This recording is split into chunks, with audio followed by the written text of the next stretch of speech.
संसद में विपक्ष और सरकार के बीच गतिरोध बना हुआ है और आने वाले दिनों में सत्र ऐसे ही हालातों से गुजरेगा। अमित शाह और लोकसभा स्पीकर ओम बिरला के बीच 1 घंटे तक चली बैठक में विपक्ष की मांगों को मानने से इनकार कर दिया गया। ऐसा सूत्रों का दावा है। सरकार का रुख साफ है कि वो सत्र को हंगामे की भेंट कतई भी नहीं चढ़ने देंगे। लोकसभा में पूर्व आर्मी चीफ की किताब दिखा करके सवाल पूछने वाले राहुल गांधी की मुश्किलें बढ़ सकती हैं। अनपब्लिश्ड किताब को मंजूरी के बिना सार्वजनिक करने के आरोप में एफआईआर दर्ज की गई। दिल्ली पुलिस की स्पेशल सेल ने एफआईआर दर्ज की है। किताब की पीडीएफ कॉपी बांटने के मामले में पुलिस जांच कर रही है। लोकसभा में राहुल गांधी के बोलने के बाद हंगामा हो गया, जिसके बाद लोकसभा की कार्रवाई कल तक के लिए स्थगित कर दी गई। राहुल ने सदन में कहा कि स्पीकर ने उन्हें बोलने का आश्वासन दिया था, जिसके पलटवार में स्पीकर ने राहुल को बताया कि उनकी ओर से कोई भी नोटिस नहीं दिया गया। साथ ही रिजिजू ने यह भी कहा कि राहुल को सदन की गरिमा न गिराने की सलाह। उन्होंने ये कहा कि ऐसा कोई समझौता नहीं हुआ था। सुप्रीम कोर्ट ने बंगाल में फाइनल वोटर लिस्ट जारी करने की डेडलाइन को 1 हफ्ते यानी कि 21 फरवरी तक बढ़ा दिया है।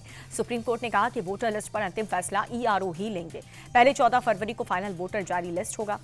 साथ ही चुनाव अधिकारियों को धमकाने के आरोप में बंगाल के डीजीपी को शो कॉज नोटिस भी जारी किया था।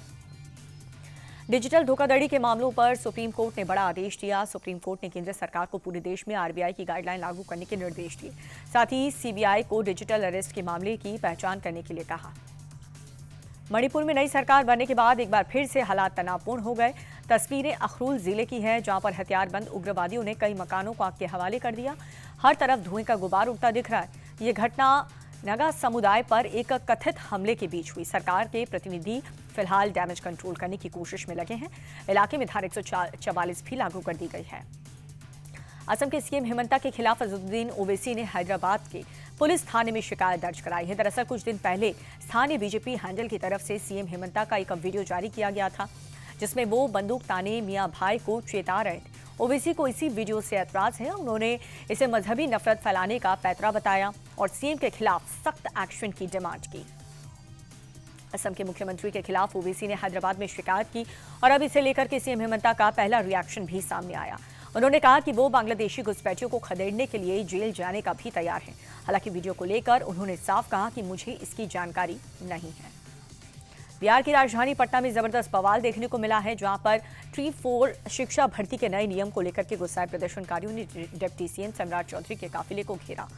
दरअसल कैंडिडेट शिक्षा मंत्री से अपनी कई मांगों को लेकर के धरने दे रहे हैं। जैसे ही डिप्टी सीएम का काफिला सामने आया तो गुस्साए प्रोटेस्टर्स नारेबाजी करने लगे, जिन्हें पुलिस ने कड़ी मशक्कत के बाद खदेड़ा। पटना में अतिक्रमण के खिलाफ एक्शन को लेकर के जबरदस्त बवाल हो रहा है।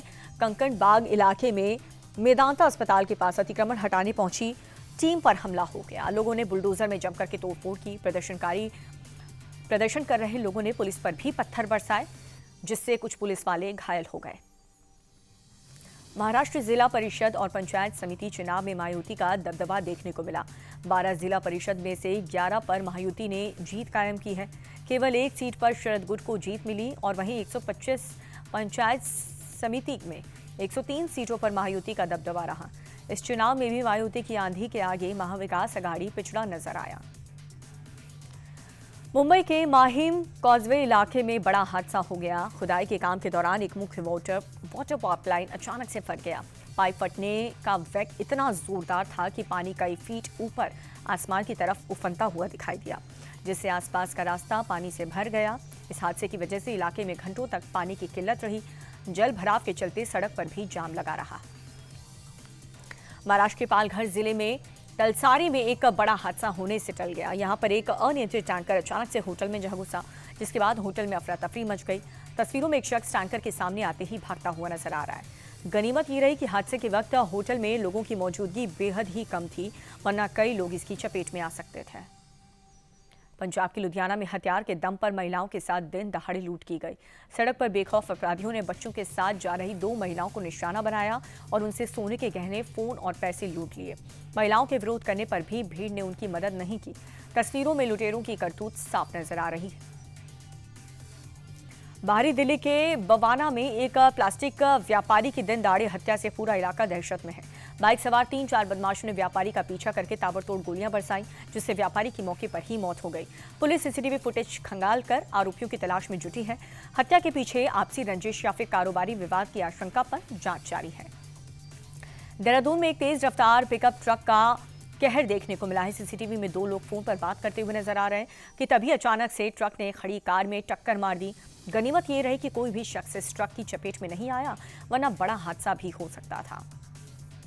कानपुर लिंबोगनी मामले में एक बड़ा एक्शन देखने को मिला है। एसएचओ ग्वालटोली संतोष कौर को लाइन हाजिर कर दिया गया है। दरअसल स्थानीय पुलिस ने शुरुआत में अज्ञात के खिलाफ केस दर्ज किया था, जिसे लेकर के कानपुर के कमिश्नर ने बड़ा एक्शन लिया।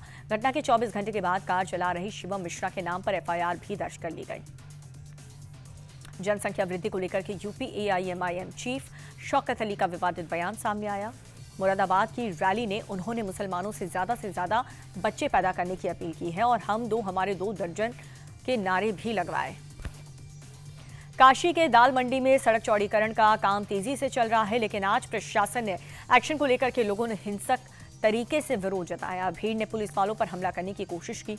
विरोध में पेट्रोल छिड़क करके एक बिल्डिंग में भी आग लगा दी गई है। इस दौरान कुछ पुलिस वालों पर भी पेट्रोल गिरा।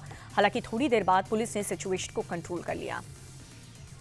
एमपी के बालाघाट में पुलिस का अलकरण समारोह आयोजित हुआ। सीएम डॉक्टर मोहन यादव ने सभी को बधाई देते हुए ये कहा कि हमारे वीर जवानों ने अपने प्राणों की आहुति देकर के असंभव को संभव कर दिखाया। हम गर्व से कह सकते हैं कि मध्य प्रदेश की धरती पर अब कोई भी नक्सली नहीं बचा है। छत्तीसगढ़ में बस्तर पंडू महोत्सव 2026 का समापन समारोह का आयोजन हुआ। कार्यक्रम में केंद्रीय गृह मंत्री अमित शाह चीफ गेस्ट के रूप में शामिल हुए। अमित शाह ने जनजातीय परंपराओं पर आधारित प्रदर्शनी देखी और लोगों से बातचीत की। छत्तीसगढ़ के सीएम विष्णुदेव साय भी इस कार्यक्रम में मौजूद रहे।